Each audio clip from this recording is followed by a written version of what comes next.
Assalamualaikum warahmatullahi wabarakatuh. Kami dari kelompok 1 yang terdiri dari saya, Elia Marhaini, atau biasa dipanggil Mbak Lia. Kemudian nanti teman saya ada Bu Ismi Latifah, Bu Ismi, yang terakhir Bu Hosiah, Bu Hosi. Terima kasih sebelumnya kepada Bu Wildah yang memberikan kesempatan kepada kami untuk mempresentasikan, walaupun via online ya Bu, karena kita tahu saat ini lagi marak virus corona. Mudah-mudahan segera berakhir sehingga saya bisa ketemu langsung dengan Bu Wilda. Baik, di sini kami akan mempresentasikan materi tentang pengertian dan ruang lingkup PTK, penelitian tindakan kelas. Pada materi ini kami bertiga akan ada beberapa poin yang akan disampaikan.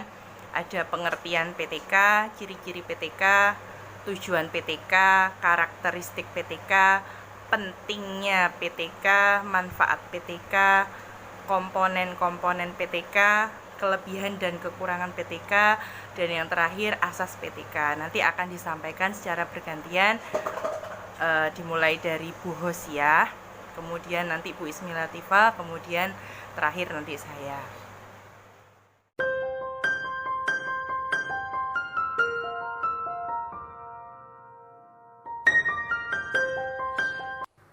Assalamualaikum warahmatullahi wabarakatuh. Nama saya Hosiah. Di sini kami akan menjelaskan tentang pengertian penelitian tindakan kelas. Apakah penelitian tindakan kelas itu? Penelitian tindakan kelas dari negara asal yang berbahasa Inggris dengan istilah Classroom Action Research atau disingkat dengan CAR. Secara etimologi ada 3 istilah. Yang pertama adalah penelitian, yang kedua tindakan, yang ketiga adalah kelas.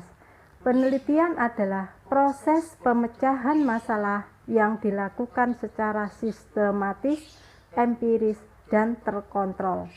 Tindakan adalah perlakuan tertentu yang dilakukan oleh peneliti atau guru. Kelas adalah tempat proses pembelajaran berlangsung. Pengertian penelitian tindakan kelas menurut Profesor Dr. Haji Wina Sanjaya MPDI adalah proses pengkajian masalah pembelajaran di dalam kelas melalui refleksi diri dalam upaya untuk memecahkan masalah tersebut dengan cara melakukan berbagai tindakan yang terencana dalam situasi nyata serta menganalisis setiap pengaruh dari perlakuan tersebut. Pengertian penelitian tindakan kelas menurut Profesor Suharsimi Arikunto adalah penelitian yang memaparkan terjadinya sebab akibat dari perlakuan sekaligus memaparkan apa saja yang terjadi ketika perlakuan diberikan dan memaparkan seluruh proses sejak awal pemberian perlakuan sampai dengan dampak dari perlakuan tersebut yang harus digarisbawahi. 1. Penelitian tindakan kelas adalah proses atau rangkaian kegiatan mulai menyadari masalah, tindakan untuk memecahkan masalah, refleksi terhadap tindakan yang dilakukan. 2. Masalah yang dikaji adalah masalah pembelajaran yang terjadi di dalam kelas. 3. Penelitian tindakan kelas dimulai dan diakhiri dengan kegiatan refleksi diri. Pelaksanaan penelitian tindakan kelas itu sendiri adalah guru. 4.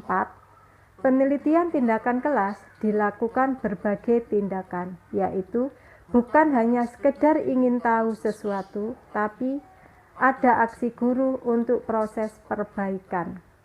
4.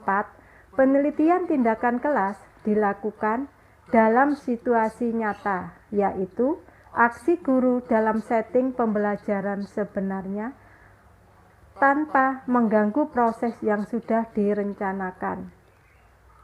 Ciri-ciri penelitian tindakan kelas. Ciri-ciri umum. 1. Situasional. 2. Memberikan kerangka kerja yang teratur kepada pemecah masalah. 3. Fleksibel. 4. Partisipatory. 5. Self-evaluation. Ciri-ciri penelitian tindakan kelas secara khusus adalah 1. Ada komitmen pada peningkatan pendidikan. 2. Ada maksud yang kuat. 3. Terdapat pemantauan sistematik untuk menghasilkan data yang valid. 4. Melibatkan deskripsi autentik tentang tindakan. Terima kasih. Demikian tadi pengertian tentang penelitian tindakan kelas. Untuk selanjutnya akan dibacakan oleh rekan kami. Dari saya, wassalamualaikum warahmatullahi wabarakatuh. Assalamualaikum warahmatullahi wabarakatuh. Di sini saya akan menjelaskan tentang tujuan penelitian tindakan kelas. Menurut Grandi and Chemis tahun 1982, 1. Peningkatan praktik, yang kedua pengembangan profesional, yang ketiga peningkatan situasi tempat praktik berlangsung. Selanjutnya, karakteristik penelitian tindakan kelas. Tujuan penelitian tindakan kelas adalah untuk peningkatan kualitas, proses, dan hasil belajar. Yang kedua, masalah yang dikaji dalam penelitian tindakan kelas adalah masalah yang bersifat praktis. Yang ketiga, fokus utama penelitian adalah proses pembelajaran. Yang keempat, tanggung jawab pelaksanaan dan hasil penelitian tindakan kelas ada pada guru sebagai praktisi. 5. Penelitian tindakan kelas dilaksanakan sesuai dengan program pembelajaran yang sedang berjalan. Selanjutnya, pentingnya penelitian tindakan kelas. 1. Membuat guru peka terhadap dinamika pembelajaran. Yang kedua, meningkatkan kinerja guru. Yang ketiga, guru mampu memperbaiki proses dalam pembelajaran. Selanjutnya, manfaat penelitian tindakan kelas menurut Vina Sanjaya untuk guru. Manfaatnya yaitu meningkatkan kualitas pembelajaran yang menjadi tanggung jawabnya. Yang kedua, tumbuh kepuasan dan percaya diri karena perbaikan dan peningkatan kinerja. Yang ketiga, dapat mempengaruhi guru lain. Yang keempat, meningkatkan sikap profesional. Yang kelima, guru akan mengikuti IPTEK, ilmu pengetahuan teknologi. Selanjutnya, manfaat penelitian tindakan kelas untuk siswa yaitu mengurangi kejenuhan dalam proses pembelajaran. Yang kedua, hasil belajar secara optimal. Itu untuk siswa. Untuk sekolah semakin bertanggung jawab, maju dan berkembang. Untuk perkembangan teori pendidikan yaitu potensi menerjemahkan teori konsep ke dalam realitas dan praktis. Demikian presentasi yang kami sampaikan. Selanjutnya dilanjutkan dengan komponen penelitian tindakan kelas yang dilanjutkan dengan Mbak Lia Marhaini. Terima kasih. Assalamualaikum warahmatullahi wabarakatuh. Baik, di sini saya Lia akan menerangkan yang berikutnya yaitu komponen PTK. Komponen PTK itu ada 3, 4, 5, 6. Ada 8. Yang pertama yang jelas adalah guru. Guru di sini kan sebagai subjek atau pelaksana PTK. Yang kedua siswa. Siswa di sini sebagai objek PTK. Kemudian yang paling penting adalah proses KBM-nya, proses kegiatan belajar mengajar di kelas. Ini adalah proses PTK, di mana di kelas itu guru mengkaji, menyelesaikan masalah yang ada di dalam kelas. Masalahnya itu ada beberapa hal. Yang pertama masalah materi pembelajaran, kemudian sarana, di sini mungkin bisa disebut sebagai media pembelajarannya, kemudian pengelolaan di sini mungkin bisa dijadikan sebagai metode pembelajaran yang ada di kelas itu yang disampaikan oleh gurunya, kemudian lingkungan kelas itu tadi dalam proses KBM, dan juga yang terakhir hasil inilah adalah evaluasi yang menjadi poin untuk evaluasi guru tersebut setelah melakukan PTK. Jadi kalau nanti hasilnya gagal, bisa dilakukan revisi untuk mendapatkan hasil yang lebih baik. Kemudian poin berikutnya adalah kelebihan dan keterbatasan PTK. Di sini menurut buku Profesor Wina, kelebihan PTK yang pertama adalah menimbulkan rasa memiliki dan kerjasama. Tadi dijelaskan bahwa PTK itu dilaksanakan secara kolaboratif, di mana di sini ada kolaborasi atau kerjasama antara guru, di mana guru tersebut adalah pelaksana sekaligus peneliti.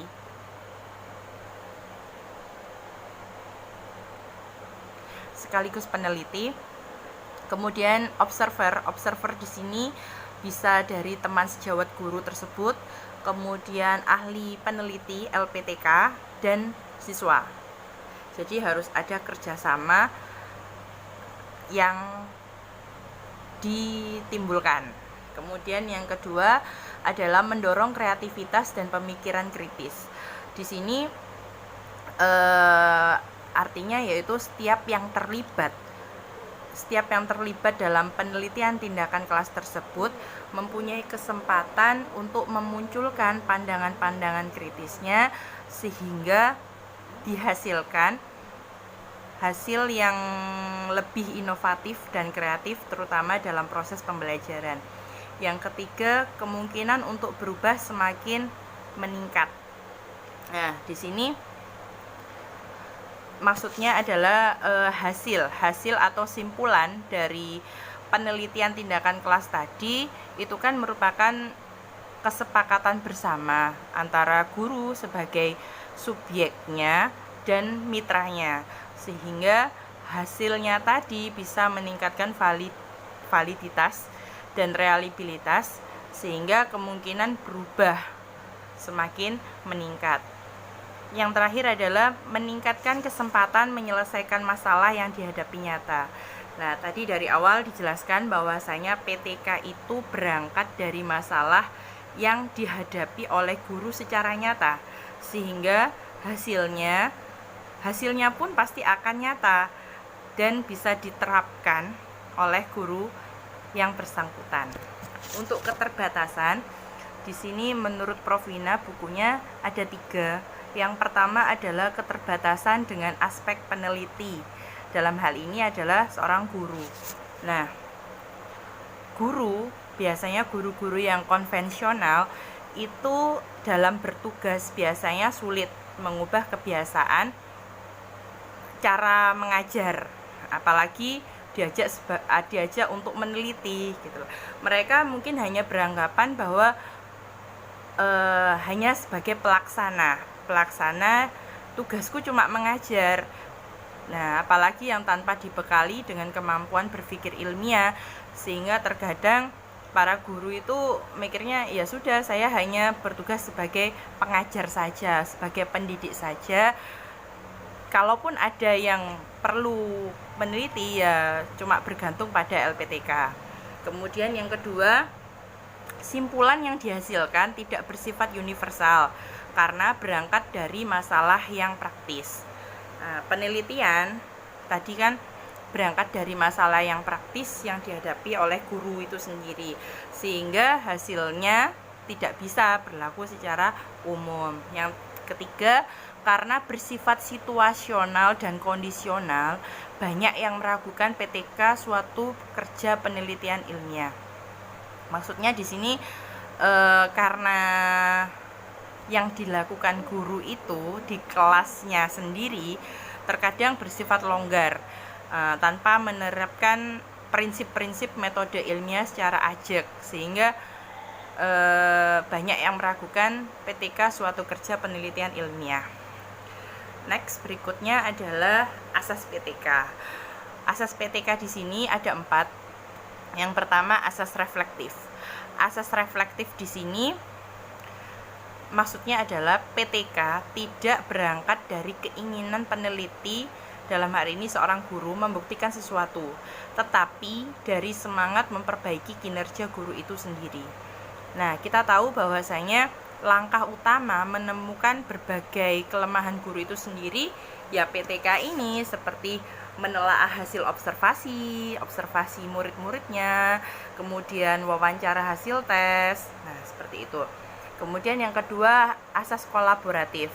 Nah, di sini asas kolaboratif maksudnya tadi dijelaskan dengan adanya kerjasama, kolaborasi, minimal ada 3 kelompok penting, yaitu guru itu sendiri, observer, bisa dari teman sejawatnya, siswa, mungkin ada tambahan dari LPTK boleh.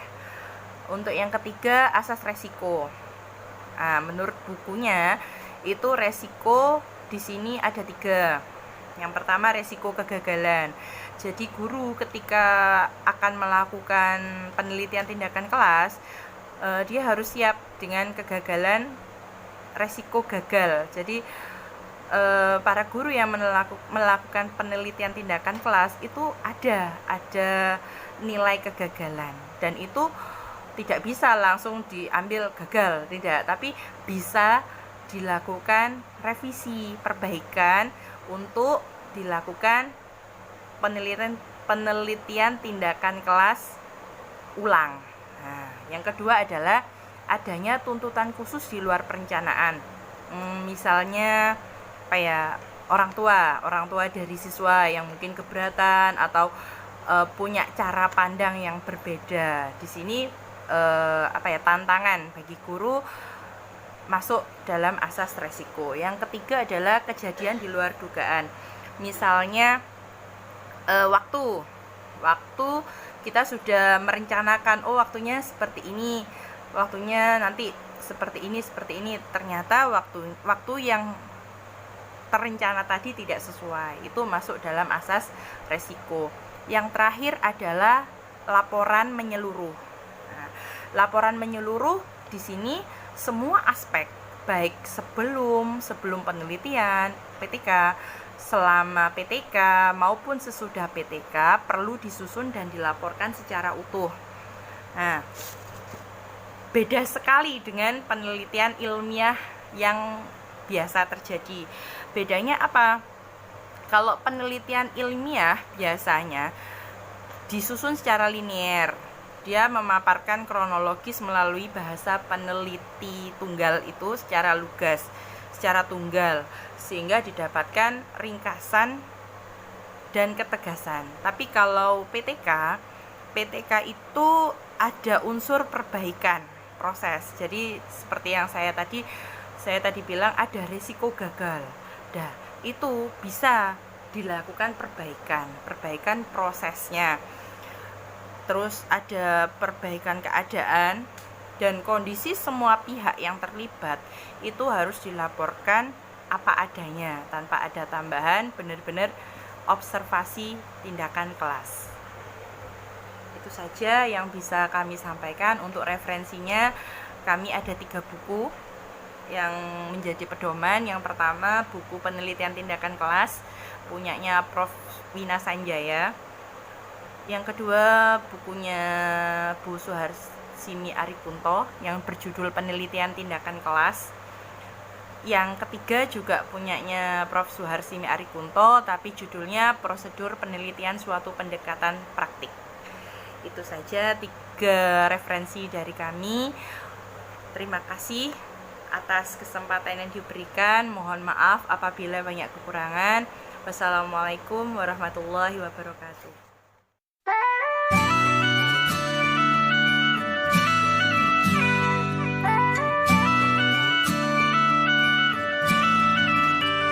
You could try to turn off the sun, I'm still gonna shine away, yeah, and tell everyone we're having some fun today.